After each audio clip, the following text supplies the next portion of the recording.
विषय है भारतीय नारियाँ देवीत्व एवं भारतीय कन्याएं कन्याकुमारी पद कैसे प्राप्त करें। बड़े ही अफसोस की बात है कि हमारा नारी समाज जो है पाश्चात्य सभ्यता की चकाचौंध में अपनी भारतीय सभ्यता और संस्कृति भूल चुका है। पाश्चात्य शिक्षा ग्रहण करके उनका दृष्टिकोण राष्ट्र की मुख्य धारा से, जिसे हम भारतीयता कह सकते हैं, बिल्कुल पृथक हो गया है। और सभी नहीं, नारी समाज में सभी नारियां एवं कन्याएं नहीं, 95% अपने भारतीय सभ्यता संस्कृति एवं मर्यादा का पालन पोषण करती हैं, धर्म और संस्कृति की रक्षिकाएं हैं। तो वास्तव में यह भारतीय कन्याएं कन्याकुमारित्व के पद को प्राप्त करती हैं और करेंगी, और वे यह महान नारी रत्न देवीत्व पद को प्राप्त करेगा। इसमें कोई संदेह नहीं है। उनका मान सम्मान न केवल भारतवर्ष में बल्कि संपूर्ण विश्व में, अंतर्राष्ट्रीय जगत में यशोवृद्धि यशोगान उनका विकसित होगा। जैसे फूल की सुगंध सारे संसार में फैलती है, यह गुलाब के फूल या अन्य फूल सारे संसार में पाए जाते हैं, तो नारी भी प्रकृति का ही एक अंग है जो परम पवित्र, निर्मल, निश्चल एवं जो है पवित्र अंतःकरण वाली होती हैं। ऐसी नारियाँ व उनके माता पिता वास्तव में जो है प्रशंसा के पात्र हैं, प्रशंसनीय हैं। और नारी एवं कन्याओं की माता पिता वास्तव में वंदनीय है, पूजनीय है एवं सराहनीय है, जो भारतीय सभ्यता एवं संस्कृति का एवं मर्यादा का पालन पोषण करती हैं और जिन्होंने भारतीय सभ्यता संस्कृति को बनाए हुए रखा है। बाकी ये 5% हैं, वे नकारात्मक प्रवृत्ति से ग्रसित होकर उन्होंने भाई विदेशी सभ्यता ले रखी है, ज़्यादा पढ़ी लिखी हैं, तो ये पोस्ट ग्रेजुएशन कर लिया है इंग्लिश में, और असभ्यता में तो जहाँ तक हम समझते हैं कि PhD या D.Litt की डिग्री ही पास कर ली है। बोल्डनेस के नाम पर यह अपने यह जन्मदाता, पालक, पोषक वर्ग समाज से भी कतई भी यह टकराने में संकोच नहीं करती, क्योंकि वे मॉडर्न अत्याधुनिकाएँ हैं और इस प्रकार से उनकी अलग विचारधारा है। राष्ट्र की मुख्य विचारधारा में कहीं भी नहीं समाती और कहीं भी उनका स्थान नहीं आता। बड़े अफसोस की बात है कि वे दिग्भ्रांत एवं पथभ्रष्ट यह कन्याएं अपनी सामाजिक मान प्रतिष्ठा को बनाए रखने में असफल होती हैं। वे सोचती हैं कि यदि हम ऐसा करेंगे तो हमारे बहुत मान प्रसिद्धि होगी, बहुत गौरव और बड़प्पन हमें प्राप्त होगा, संसार हमारी वंदना करेगा, उपासना करेगा, आराधना करेगा, हमारा मान सम्मान दिन दूना रात चौगुना होगा। तो ये उनकी भूल है, अपना अपना दृष्टिकोण होता है। यह मॉडर्न युग है भाई, आज के युग में कोई किसी को कुछ नहीं कह सकता और किसी को कुछ कहने की आवश्यकता भी क्या है, और कोई कुछ कहेगा भी क्यों। जिसको अपने भारतीय नारी समाज के प्रति जो है उनकी मान प्रतिष्ठा का जो मानदंड गिरता जा रहा है, जो है उसका दुख होगा तो वो तो बिना कहीं नहीं रुक सकता। चाहे उसे भले ही माँ बहन की गालियाँ पड़ें, चाहे उसे कहने वाले कहें कि तो क्या समझता है, तो अपने आप को क्या समझता है, तो पागल है, तो ये है, तेरी क्या औकात है, तो हमारे पैरों पर नांग खड़ा कर रगड़ेगा, रोएगा, गिड़गिड़ाएगा, आदि आदि।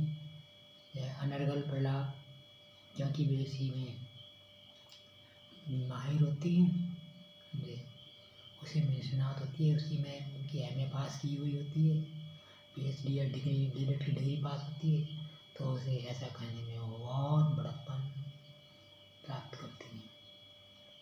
चलो हमें उनसे क्या लेना है, अपने देना दो। ये तो अपना दिल और दिमाग है, अपने अपने विचार हैं। हो सकता है उनके माता पिता भी ऐसे ही रहे हों,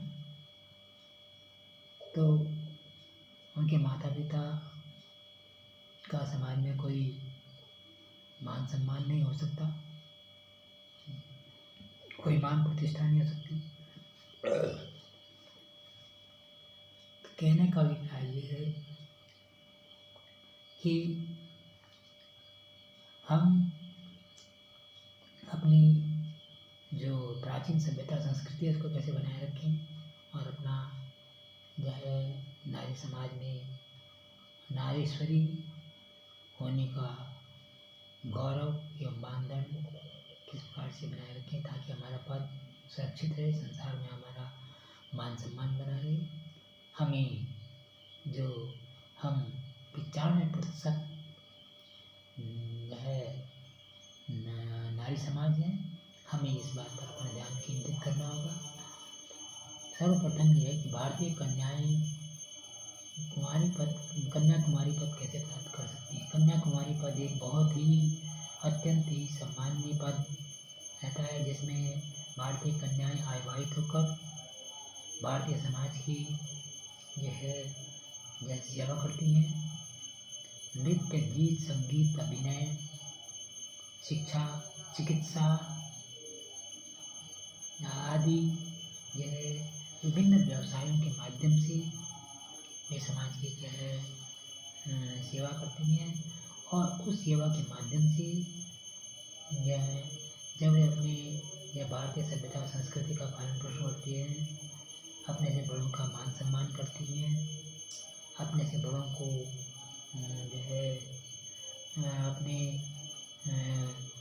चाचा, मामा, दादा, नाना आदि के समान समझकर उनका आदर सम्मान करती हैं, तो उनको जो है प्रत्युत्तर में उनको यह जो है उससे 1000 गुना मान सम्मान यह सारे संसार से मिलता है, न केवल भारतवर्ष से बल्कि संसार में भी जो है कन्याकुमारियाँ जहाँ भी जाएंगी वे अंतर्राष्ट्रीय स्तर पर मान सम्मान प्राप्त करेंगी। बड़े आश्चर्य की बात है कि हम पाश्चात्य सभ्यता एवं शिक्षा ग्रहण करके जो है पाश्चात्य सभ्यता का दानीकरण करते हैं, समझे,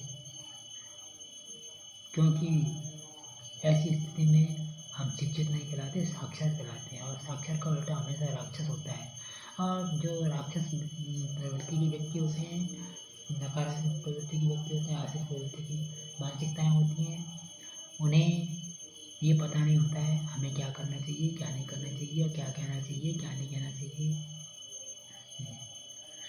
वे एक तरह से किंग कर्तव्य मूड होती हैं, समझे, विवश होती हैं, उन्हें समझ नहीं आता हम क्या करें क्या ना करें, बस जो मन में आ रहा है सो करना है। और अपने भगवान ने ये सर्वोत्तम जो है प्रजाति दी है, इस सर्वोत्तम प्रजाति का दुरुपयोग करना है, जबकि ऐसा नहीं होता। न्याय में सब एक बराबर है, चाहे स्त्री हो, पुरुष हो, राजा हो, रंग हो, अमीर हो, गरीब हो, न्याय व्यवस्था होती है, हर बात की का अन्वेषण होता है, विवेचना होती है, समीक्षा होती है, जांच पड़ताल होती है, और जांच पड़ताल में दोषी होने पर वे पूर्ण रूपेण सजा की ये भागी होते हैं। तो इस प्रकार से वे अपना जो है भविष्य का निर्माण, अपने दुर्भाग्य का निर्माण से अपने हाथ से करते हैं। तो इसमें किसी को क्या सोचने विचारने की आवश्यकता नहीं है, वे अपने कर्म के अनुसार अपने भाग्य का भाग्य के निर्माण की उत्तरदायी होती है। और कहने का अभिप्राय ये है कि हम भारतीय नारी समाज, जो कि 5% नारी समाज की बात कर रहे हैं, बाकी सबकी नहीं, नकारात्मक प्रवृत्ति वाले जो 5% भारतीय नारी समाज है, वे भोग विलासी, भोगवादी पाश्चात्य सभ्यता का अंधानुकरण करते हैं। जबकि जो है पाश्चात्य सभ्यता के देश, पाश्चात्य देश, पाश्चात्य राष्ट्र हमारे धर्म ग्रंथों को अध्ययन करके हमारे भारतीय जीवन शैली का अनुकरण करते हैं, वे उससे सम्मोहित होकर अनुकरण करते हैं। तो ये आखिरकार प्रश्न ये उठता है कि वह हमारी भारतीय सभ्यता संस्कृति का यदि हमारी सभ्यता संस्कृति इतनी ही पोंगापंथी वाली है, इतनी दकियानुसी है, तो ये हमारी जो है विदेशी नागरिक हमारी सभ्यता और संस्कृति का अंधानुकरण क्यों करते हैं या अनुकरण क्यों करते हैं? क्यों कि हमारी सभ्यता और संस्कृति भारतीय नारियों का जीवन बड़ा ही त्याग, तपस्या, बलिदान एवं स्नेह, ममता, श्रद्धा, दया, करुणा, वात्सल्य, माधुर्यता, शरणागत वत्सलता आदि दैवीय गुणों से परिपूर्ण है। इसीलिए वहाँ के भारतीय, चाहे वो विदेशी, चाहे वो स्त्री हों या पुरुष हों, ये अपने देश को छोड़कर अपने राष्ट्र की अकूत धन संपत्ति हमारे भारतवर्ष को दान में देते हैं, ताकि भारतीय सभ्यता और संस्कृति का विकास हो और भारतीय मानदंड सारे संसार में फैले। अपने यहाँ भी वैसे कार्य करते हैं। वे विदेशी लोग जहाँ पर कि हेलो हाय भाई भाई वाली संस्कृति है, हाथ मिलाते हैं, वे भी हमारे देश की नागरिकों को देखकर अपने से बड़े बुजुर्गों को के चरण स्पर्श करते हैं, उनका आदर सम्मान करते हैं, भजन कीर्तन पूजन करते हैं। आप आगरा मथुरा में जाइए, वहाँ पर हर देश के व्यक्ति भजन कीर्तन पूजन करते हैं। यहाँ तक कि महिलाएं भी कहने का मतलब सती, सावित्री, सीता आदि की भांति भोगविलासी भोगविलासतापूर्ण जीवन को छोड़कर उनके पद चिन्हों का अनुसरण करते हैं। कहने का अभिप्राय ये है। और भारतीय जो विवाहिता बहनें वे दया, प्रेम, करुणा, श्रद्धा, ममता, वात्सल्यता, माधुर्यता, स्नेह आदि दैवीय गुणों से युक्त होकर और समाज में अपने से वयोवृद्ध का, अपने से बड़ों का आदर मान सम्मान करके वे अपने कहने का अभिप्राय है गृहस्थाश्रम में प्रवृत्त होते हैं। वे नृत्य, गीत, संगीत, अभिनय आदि चिकित्सा, शिक्षा, चिकित्सा तथा अन्य व्यवसाय की जो 64 कलाएँ बताई गई हैं, जिस पर हमने अपने ओल्ड सीरीज में ओल्ड सीरीज में एक वीडियो बनाई है, आप उसमें देख सकते हैं।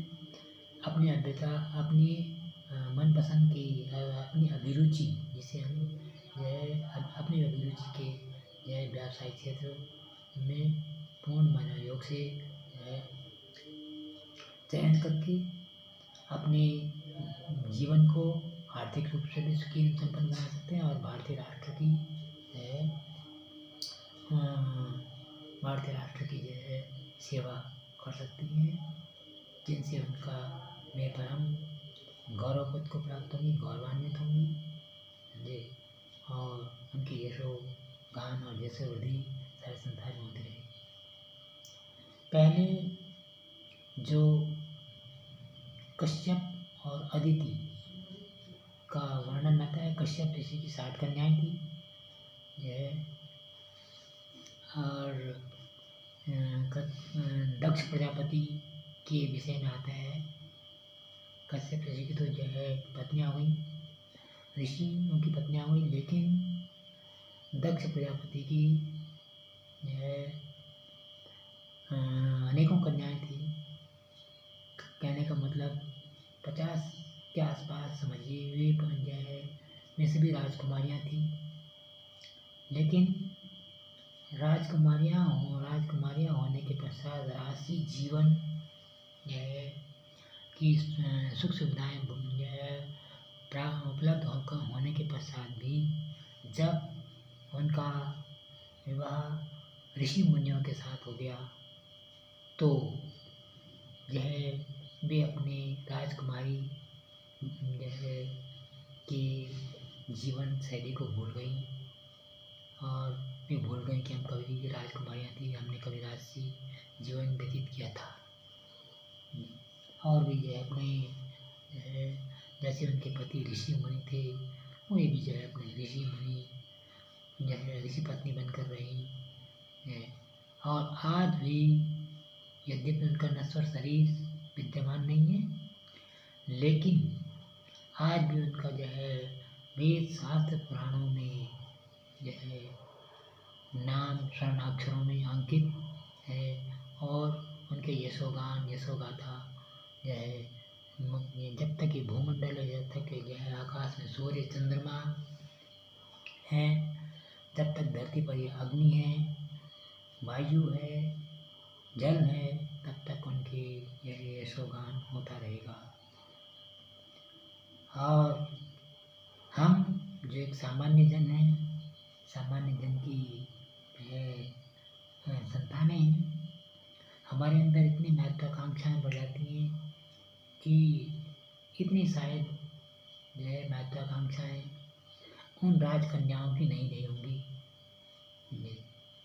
जितने कि आजकल हम एक सर्वसाधारण जो है उनकी है, क्योंकि हमारी मन और मानस पटल पर भोगविलासा जीवन के अलावा और कुछ नहीं होता। तो कहने का अभिप्राय ये है, मनुष्य को जो भोगविलासापूर्ण जीवन है इसमें अनेक कमियां होती हैं, स्वास्थ्य का निरंतर जो है गिरावट आती है, स्वास्थ्य में अनेक प्रकार की बीमारियां लगती हैं, श्रम साध्य जीवन से व्यक्ति का जीवन ठोस होता है। अपने हाथ से परिश्रम करना एक अच्छी बात है। पहले की जो राजकन्याएं थी वे कृषि, बागवानी, सब कलाओं में निष्णात होकर समाज की सेवा करती थी। तो कहने का अभिप्राय है कि उन्होंने अपने यह जीवन शैली को का पालन करते हुए अपना यह मानदंड, दैवित्व का मानदंड बनाए रखा। इसी तरह से हम भारतीय नारियां भी अपने यह महान जो हमारे महान पूर्वज देवियाँ रही हैं, उनके जीवन का अनुकरण करके हम भी उस दैवित्व पद को प्राप्त करें, क्योंकि मानव शरीर, मनुष्य शरीर नश्वर है। एक न एक दिन जैसे जन्म होता है ऐसे ही दुनिया से प्रस्थान करना पड़ता है, लेकिन इसके पश्चात भी हमारा यशोगान होता रहे युगों युगों तक। जो कन्याएं, जो देवियाँ हैं, वे भी एक साधारण मनुष्य मानवीय कन्याएं थी। ऐसी बात नहीं है कि बहुत जन्म से ही वैसे बनकर आई हैं। बहुत से तो असुर कुल की कन्याएं थी जो उन्होंने जो अपने मानदंड, जो भारतीय सभ्यता संस्कृति, बहुत सी नाग कन्याएं थी, बहुत सी यक्ष कन्याएं थी। तो उन्होंने जो है अपने जो महान नारी समाज रहे हैं उनका एक आदर्श जीवन व्यतीत किया, आदर्श जीवन शैली एवं सिद्धांतों का प्रतिपादन किया और प्रतिस्थापन किया, मर्यादापूर्वक जीवन व्यतीत किया। जीवन में जो है उनके जीवन में भोग विलासिता नाम की कोई चीज़ नहीं थी। युद्ध के क्षेत्र, युद्ध में भी उन्होंने भाग लिया, वीरांगनाएं रही हैं, कलाकार रही हैं, नृत्य, गीत, संगीत, अभिनय आदि जितनी भी 64 कलाएँ थीं उन सभी में निष्णात थी।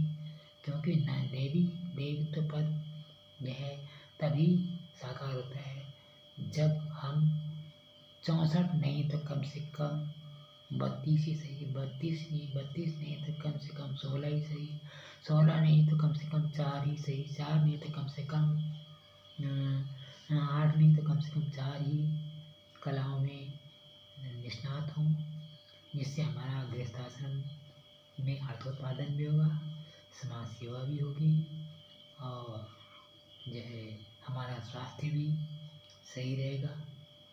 प्रधानमंत्री इंदिरा गांधी ने जो पंडित जवाहरलाल नेहरू की पुत्री थी, 18 वर्ष तक प्रधानमंत्री रही हैं, जो कि जो है परिश्रम नाम की जो है के शब्द को जानती थी। उन्होंने कहा है श्रमेव जयति नालस्यम, कितने बड़ी बात कही। जिनका जीवन राशि वैभव पूर्ण बीता वे भी जो है इस संदेश को प्रसारित कर रहे हैं, ये संदेश प्रदान कर रहे हैं कि श्रमेव जयति नालस्यम।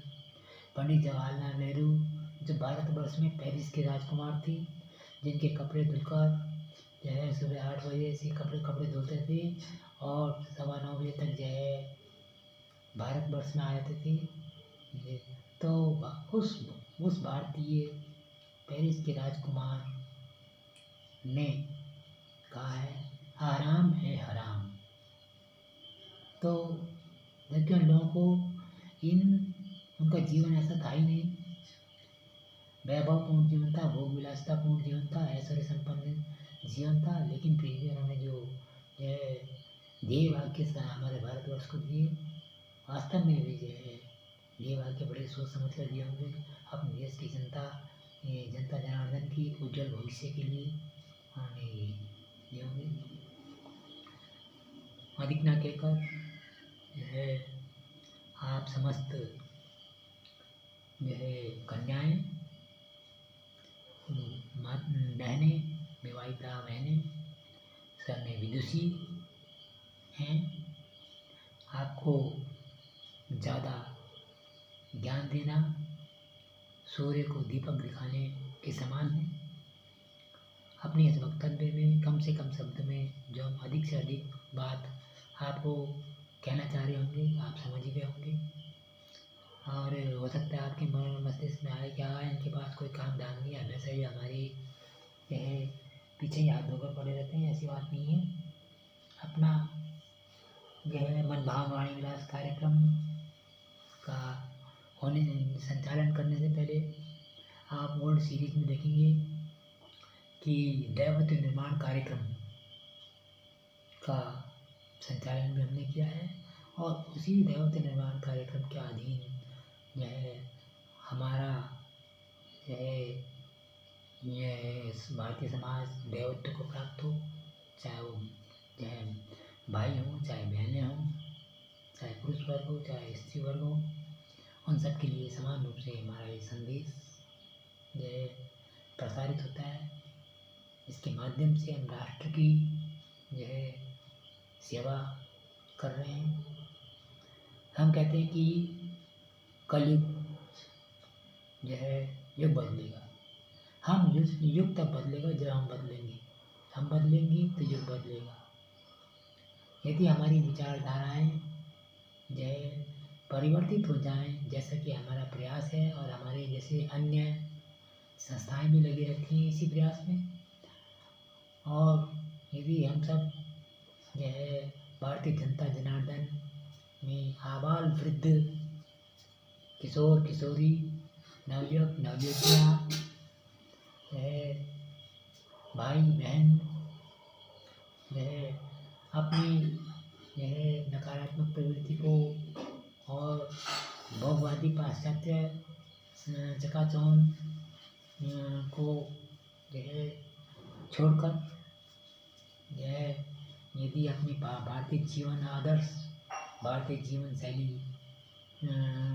और भारतीय जीवन के आदर्श और सिद्धांतों का पालन करेंगे तो निश्चित रूप से हम ये कहते हैं कि जब बताते हैं कलयुग में कि 4,32,000 वर्ष होते हैं, वो तो सब कहने की बातें हैं। यदि ऐसा हो जाए तो हम आज की रात्रि में ही यह सतयुग आ जाएगा।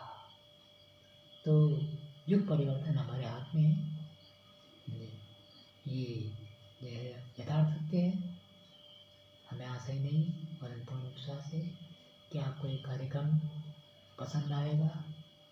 यदि इस कार्यक्रम में कोई हमारे मुख से कोई कटु शब्द या कटु वाक्य, कटु वचन निकल गया हो तो उसके लिए प्रसारण संचालक क्षंतव्य हैं, क्योंकि जहाँ तक यह है भारतीय सभ्यता और संस्कृति का मानदंड बनाए रखने वाली बात है, तो कुछ शब्द ऐसे जाने अनजाने में भी निकल सकते हैं। हम कोई देवता तो है नहीं, कोई ईश्वर तो है नहीं, और वैसे वयोवृद्ध व्यक्ति कभी अपने से छोटों का बुरा सोचते नहीं और भला कहते नहीं। आपने सुना होगा, तो हमें आपके उज्जवल भविष्य और अपने मर्यादापूर्ण जीवन की, जिससे कि आपका जीवन एक आदर्श जीवन बने, ये और आप अपने पदों को, दैवित्व पद को, कन्याकुमारीत्व पद को प्राप्त करें। हमारे भारतीय समाज में वेदवती और एक हमारे डॉक्टर रमेश त्रिपाठी जी हैं, हम उनसे इस शब्द का उच्चारण करने के लिए उनसे अनुमति लेना अपना प्रणाम कर्तव्य समझते हैं। वे एक महान उपन्यासकार हैं और पाश्चात्य सभ्यता और संस्कृति का जो हमारे भारतीय प्राचीन सभ्यता और संस्कृति है उसको वे एक आधुनिकता से जोड़ते हुए, पाश्चात्य सभ्यता से जोड़ते हुए इस प्रकार से अपने सफल उपन्यासों का लेखन कर रहे हैं कि वास्तव में उनका प्रयास प्रशंसनीय सराहनीय है। तो हम उनसे सानुरोध निवेदन करते हुए उनसे शब्द का उच्चारण करने की अनुमति लेना अपना परम कर्तव्य समझते हैं कि वेदवती ये तो रामायण काल की थी और रोशनी जो रामायण काल की थी, और भी अनेक गार्गी, मैत्रेयी, अपाला, विश्ववाला, मंजू घोषा, पंचजोड़ा आदि ये सभी रही हैं जिन्होंने राष्ट्र का निर्माण किया है। और तो और अपने इतिहास से भी अनेक वो आते हैं जिनमें स्वप्नवासव दत्ता, ऐतिहासिक आम्रपाली आदि अनेक राजनैतिज्ञ थी जिन्हें की यथोचित मान सम्मान प्राप्त हुआ था, पर आज उनका नाम अमर है और रहेगा। भारतीय साहित्य उन महान कन्याकुमारियों, भारतीय साहित्य में, भारतीय इतिहास में महान कन्याकुमारियों के नाम आपको देखने को मिल जाएंगे। तो धन्यवाद कार्यक्रम का श्रवण अवलोकन संशोधन करने के लिए आपका हार्दिक अभिनंदन, सुस्वागत है, मेहमान, धन्यवाद। Thank you very much for your highness, for hearing, looking and taking interest in this video animation. Thanks again and again and thank you.